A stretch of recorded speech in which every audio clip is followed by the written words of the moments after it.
Hello students, in this video we'll learn some operators in Java.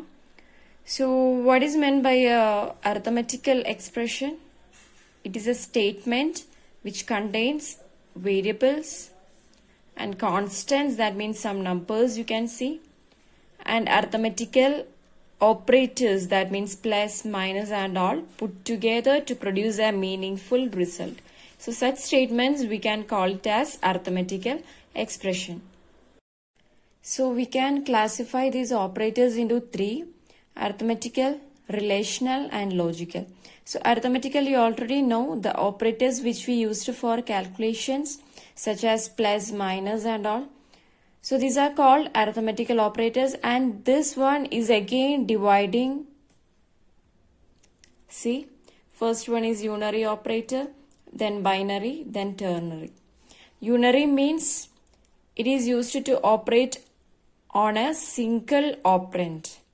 That means I'll give one example. So before that, I'm going to classify this unary into unary plus operator, unary minus operator, prefix operator and postfix operator. So there are four types of unary operators.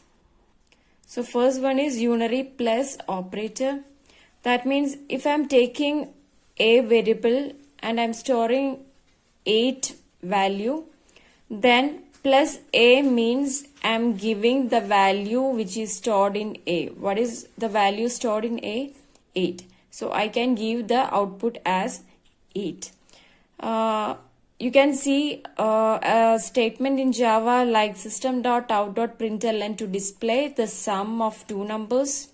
So the sum is, I given it in double quotes so that it displays as it is, and I am combining with the value of sum. So I am using plus sum. That means whatever value I am storing inside the sum variable, it will display.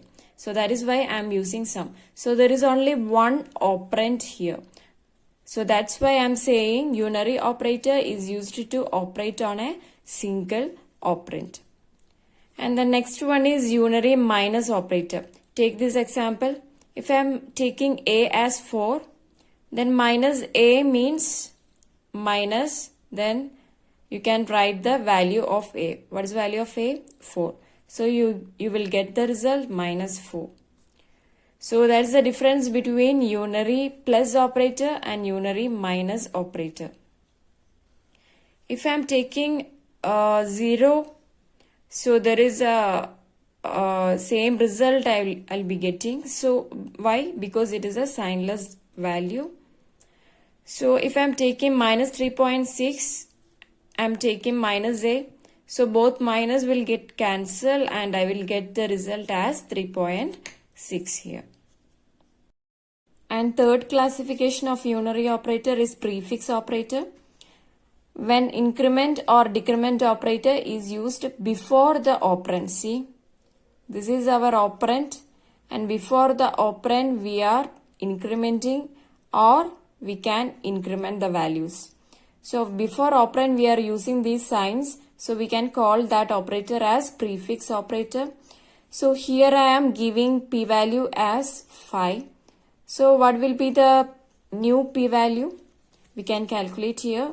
P equal to plus p. That means you have to increment it first. So that 5 becomes 6 and 6 is stored in p and into 4. So that you will get 24 as new value of p. So that means you have to do the action first, then you have to store in that operand. Similarly, for prefix operator minus, that means I am going to decrement. So here the d value is 11. So what will be the value of t? Let's calculate. T equal to 4 plus minus of d. That means you have to decrement the value of d by 1. So 11 becomes 10. Then 10 is stored in d. So I can write here 10 So the new value of t will be 14. So next classification is postfix operator. That means just opposite to prefix. Here we are using the increment or decrement after the operand. See this example. This is our operand. After the operand we are incrementing the value. So what will be the value here? P is equal to 5. I already initialized. And what will be the value of C? First I am storing in P. So first I am storing, and after that only I am incrementing. So take the value as 5 only and into 4 equal to I will get 20. So after executing this step, if any other step is following by this, I can take the value of P as 6. Why? Because I incremented after the execution of this statement. So first store the value, and that value you can write here for the calculation, and after execution only it will increment the value. Okay, so don't confuse between prefix and postfix. And take this example, decrement operator that is based on postfix. That means after the operand. So I am giving p value as 5. So new value of m will be, first I am storing it. So 5 is storing in p. So I am taking that value for calculation into 4. So I will get 20. So only this execution I can change the value of p as 6. Why? Because after the storing I can decrement the value. So it will be done only after the execution. Now next we will see what is counter and accumulator. Counters are numeric variables which are used for keeping a record of the number of times a process is repeated. So if we want to increment the value of C by 1, so C will be the counter variable. Okay. And what is meant by accumulator? Keep on changing or getting updated with the counter. See, first I am storing the value of C as 1, but next time C value will get changed. Why? Because C value is already I initialized as 1. So 1 plus 1, C value will become 2. So each time depending upon the counter variable, the accumulator variable get changed. So it is keep updating or keep changing with the counter variable. So that is called accumulator. So some programs we will initialize the sum. If you want to find the sum, I will initialize it as 0. Why? To avoid getting garbage value during the execution of the program. So first of all, if I want to find something, I will always initialize that variable as 0. Otherwise, some garbage value will get initialized into that variable. And for finding the product of numbers, I will initialize it as 1 because it is a product multiplicative identity. So I cannot give it as 0. So always the product of a multiplicative identity will be 1. So I will always initialize it as 1. So such variables we can, it keeps changing. If we want to find the sum of a series, it keeps changing in the program. For example, if we are using for loop or any looping statement, inside the looping statement, the values of variables may change. So such variables are called accumulator. So accumulator is a numeric variable which keeps on changing or getting updated with the counter variable. And in some programs you can see some shorthand operators like this. For a is equal to a plus b, to avoid the repetition of this a variable, we can write it as in a short form like a plus equal to b. So both these operators come together so that we can avoid the repetition of a. So both are same. Okay. For example, c equal to c minus d. I'm avoiding this repetition, so I'm using c minus equal to d. So such type of expressions are called shorthand operations. It is an expression can be written in short form. And unary operator is over. So second classification of arithmetical operator is binary operators. which it can deals with two operands. That means if we want to find the sum of two numbers, I want two operands, right? So it always deals with two operands. So these are the operators which we can use in binary arithmetic operator. And third type of arithmetical operator is ternary operator, or we can call it as conditional assignment or conditional operator you can call. Okay, so what is the symbol of ternary operators? This question mark and colon. Why? See this syntax. First we are checking the condition here.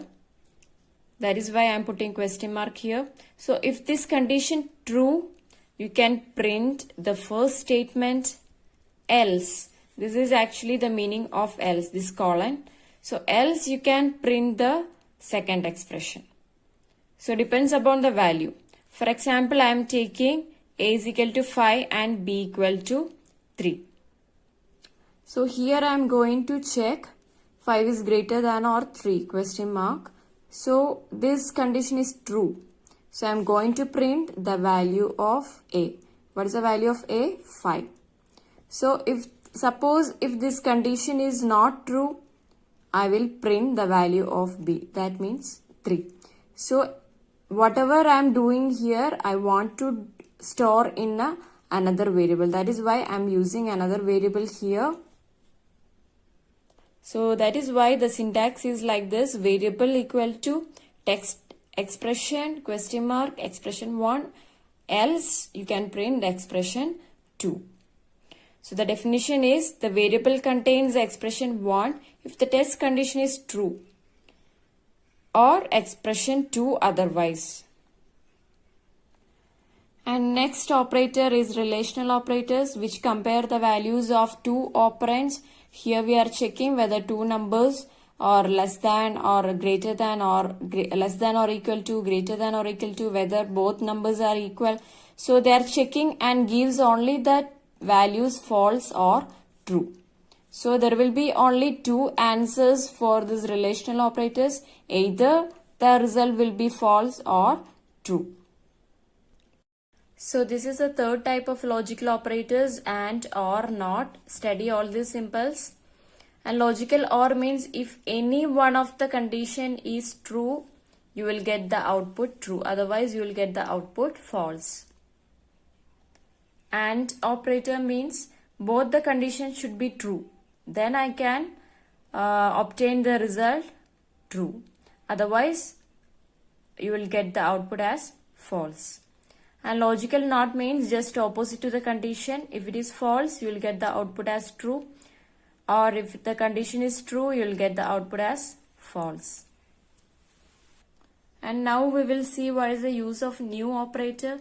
If you want to create an object of a class, you can use this new operator. For example, have you seen this statement in Java, right? Scanner class. So this is the scanner class. For scanner class, you are creating an object. Any object name you can give here. It is not compulsory to give in. So equal to, and by using this new keyword, I am creating the object for class name. So what is the class name here? Scanner. And what is the object name for this class? In. So that you can use in programs for accepting the values to the variables. Have you seen this, right? In dot next int. So depending upon the object, I am calling or I am storing all those values into the variables. So here, suppose if you are giving SC, I should use the same object name here, like SC equal to SC dot next int. So both related each other. Both names should be same. Both object names should be same. So for creating an object, we are using a keyword called new. And next topic is output statement. If you want to produce or display a statement, you can use two different forms, system.out.print and system.out.println. If you are using this one, the cursor remains in the same line. It won't come to the next line. See this example, I am giving all these statements as system.out.print so that here in the output the cursor remains in the same line. If I want to move or if I want to shift the cursor to the next line, I will use print ln statement. So see the difference here. I am giving it as print ln so that every statement comes line by line. The cursor, after printing the statement, the cursor come to the next line, and after printing this statement, the cursor come to this line. So all of you go through the basic of the operators in Java. And in another video, I will explain or we can practice all these prefix increment problems and postfix increment or decrement problems.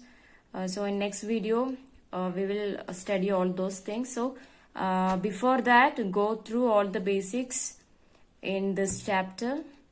And I hope everyone understood this.